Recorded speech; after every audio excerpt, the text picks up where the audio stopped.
Pessoal do segundo ano, voltamos com o capítulo 10, certinho? Beleza? Tudo bem? Então vamos lá, vamos continuar a falar de urbanização, né? Urbanização, agora a gente vai falar dos problemas urbanos. Pelo que eu vi na apostila, os problemas urbanos não são os problemas socioeconômicos, mas são os problemas ambientais. Então nós vamos falar dos problemas ambientais, certo? Bom, a gente pode começar assim, ó.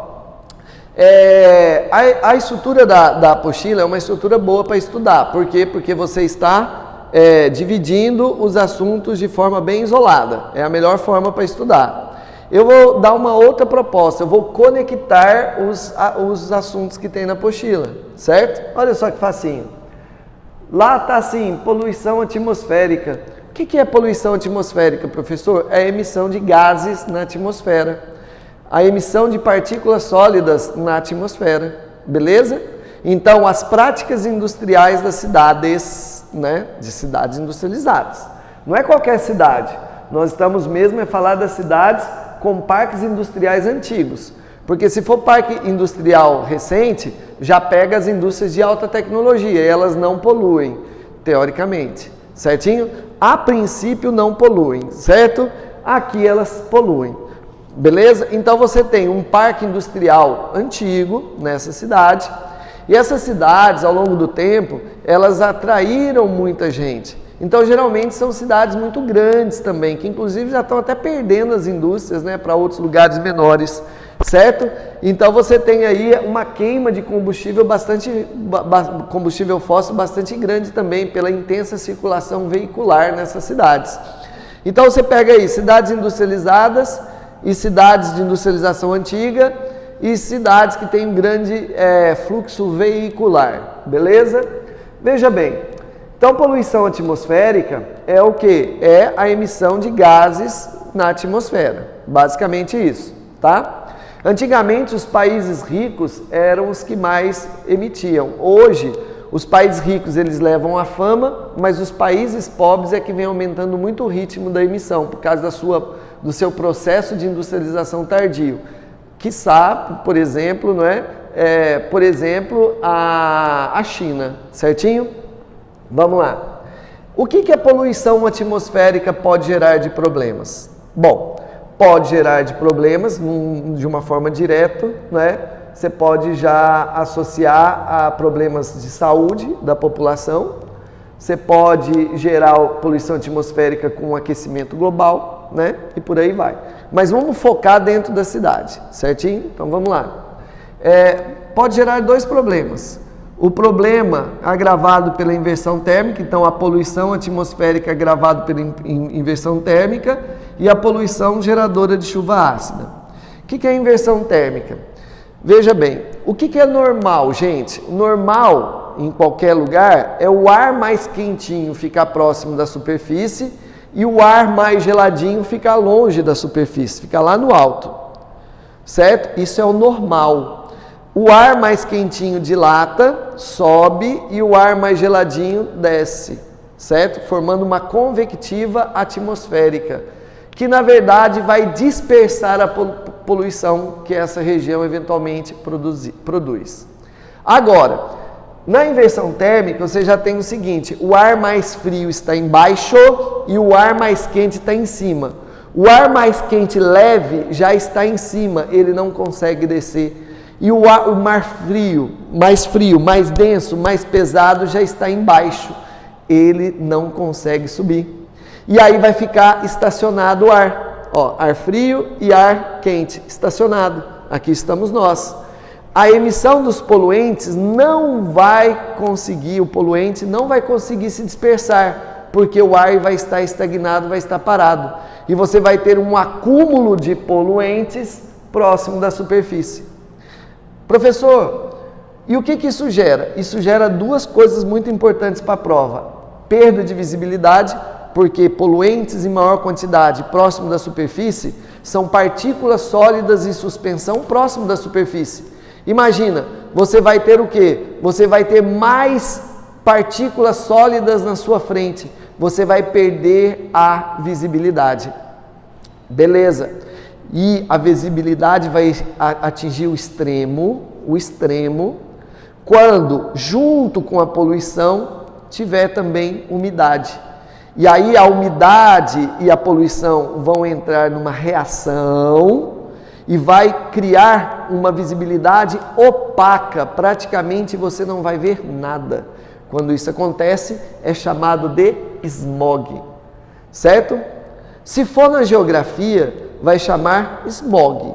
Se for na química, que isso já caiu na química, na prova do Enem, vai ser chamado de smog fotoquímico, ou seja, uma reação química que não deixa a luz passar. Tudo bem? Beleza?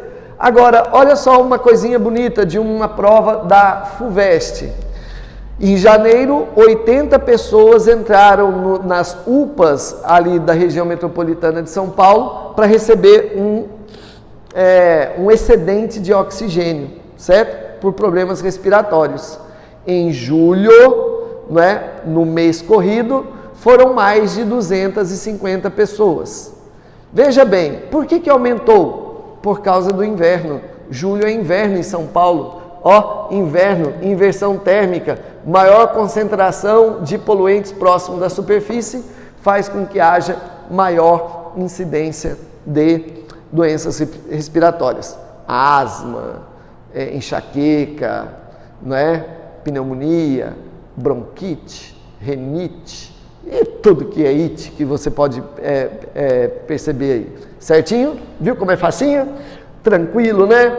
Professor, e chuva ácida, o que é? Bom, gente, a chuva já é ácida, certo? Beleza? A chuva já tem um pH ácido, beleza? pH mais ou menos 5,5. O que vai acontecer? Quando você tem maior poluição, você vai ter maior emissão de algumas substâncias, como dióxido de carbono, monóxido de carbono, dióxido de enxofre, óxidos de nitrogênio, e esses elementos, essas substâncias, vão reagir com a umidade, provocando ácido nitroso, ácido nítrico, ácido carbônico, ácido sulfúrico. E o pH da chuva vai, que já é ácido, diminuir mais, ficar mais ácido. O pH vai diminuir mais. Professor, e o que isso vai acontecer?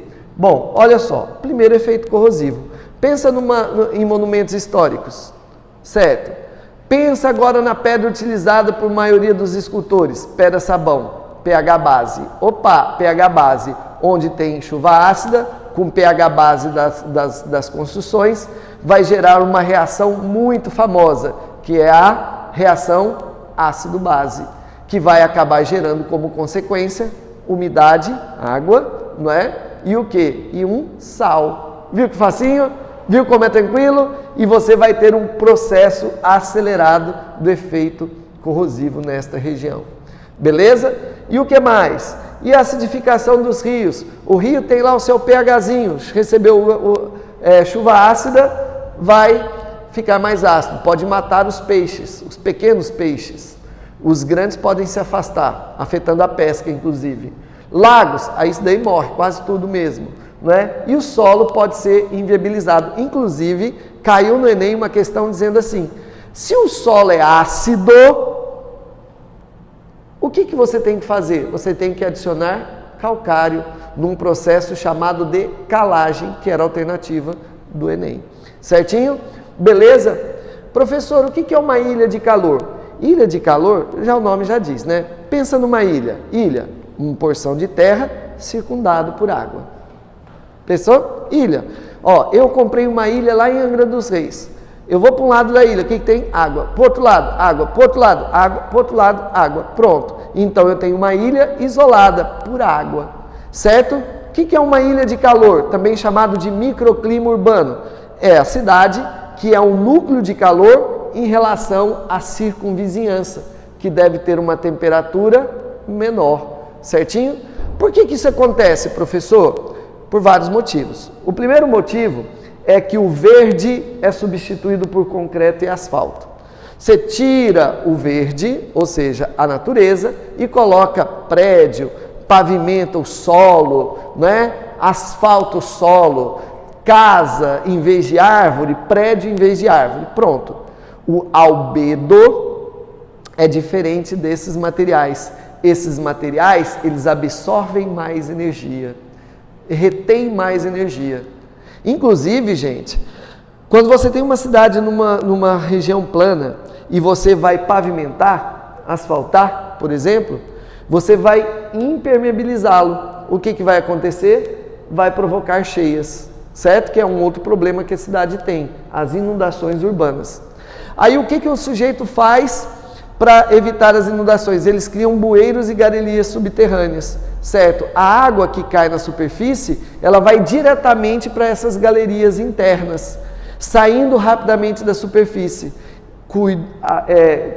Na verdade, ela acabou corrigindo, né, o poder público um problema, só que gerou maior aquecimento da cidade. Então, a substituição da natureza pelo concreto e asfalto gera um excesso de calor.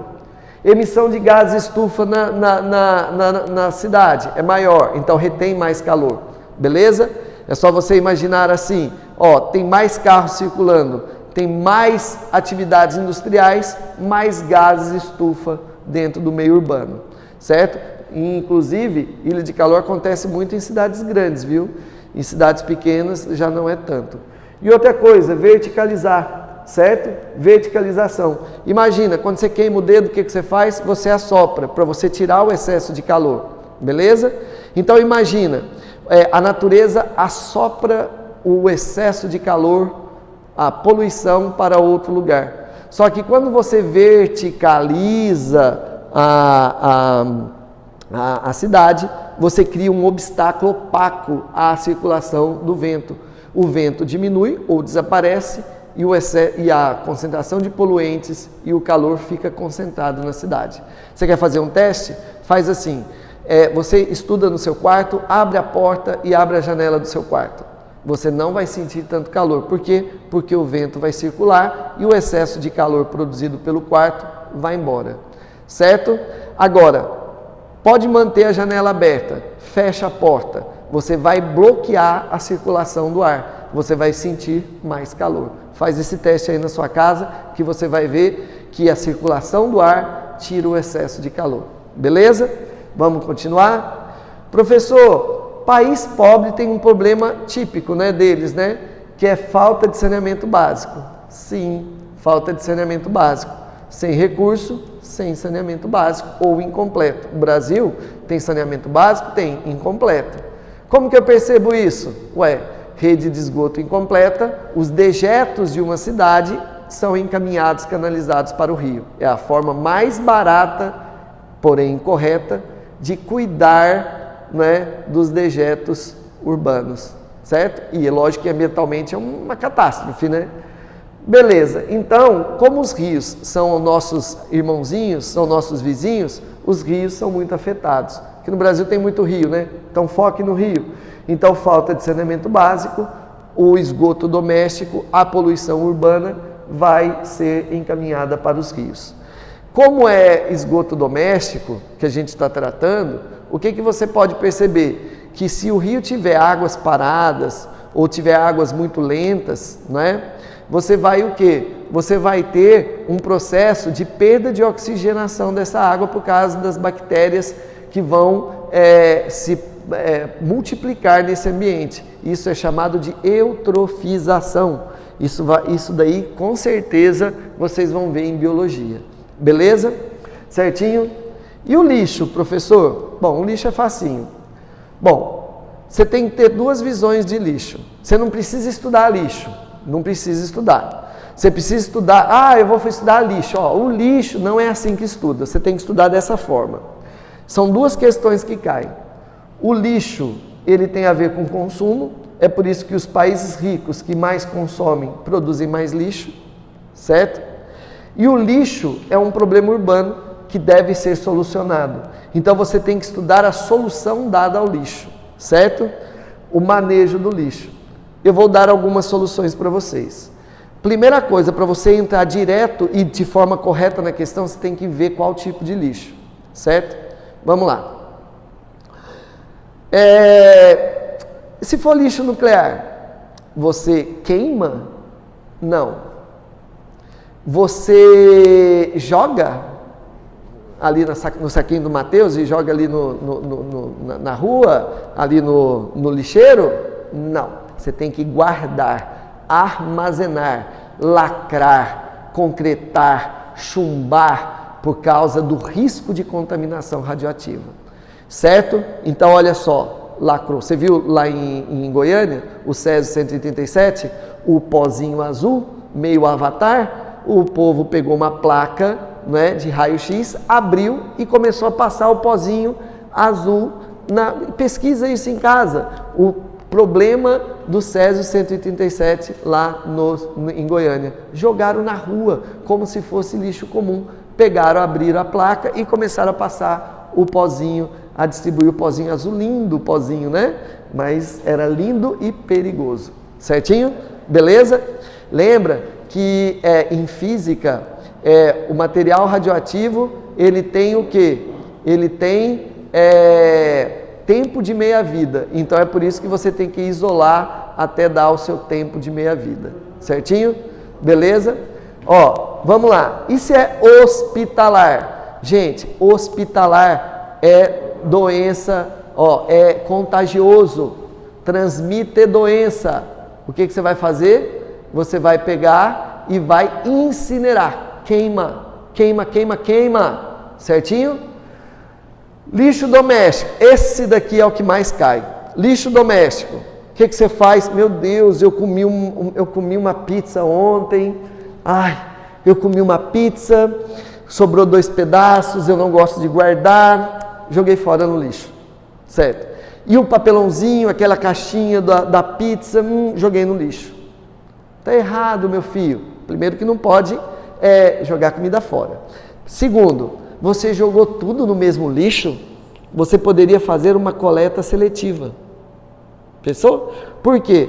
Porque quando você faz a coleta seletiva, lembra do papelão, do papel, ele pode ser reciclado. Viu que facinho? E aquela comidinha, aquele resto de comida? Cara, aquilo lá você pode fazer um aterro sanitário, mas que seja adequado, isolado de áreas urbanas, ou você pode o quê? Fazer um sistema de compostagem.